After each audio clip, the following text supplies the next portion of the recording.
All right, so let's move on. Let's deselect these. So what I do is I click somewhere else, and then I click the one that I want. Let's go to 06 Blending Mode Starter. Open that one up, and then you can close the effects one that you might have open. So close that one. So what we have here are two images. One is actually a movie on top, a photo sequence on top of a movie like this.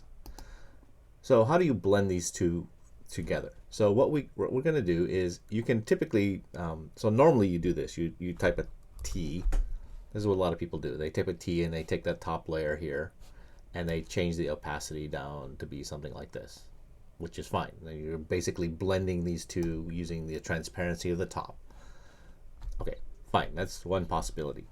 So what we're going to do is take a snapshot of this, and then we'll use that snapshot to compare. So click on this little camera. It does this little thing that does that, right? So now we took a snapshot.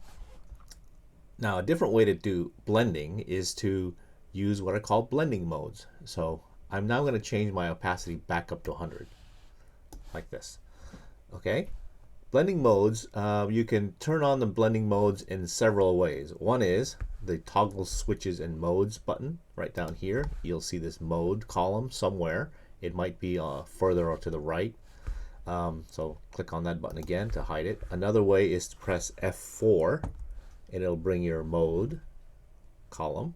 Another way is to right click on the next to the source name, columns, and turn on modes. So there's three ways to turn on that.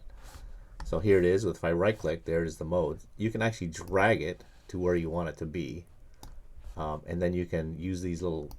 You can make them wider. You can make them wider with this vertical line right here. So click and drag. You can make them wider. That's how you turn on the modes. Okay, so let's talk more about blend modes in the next video.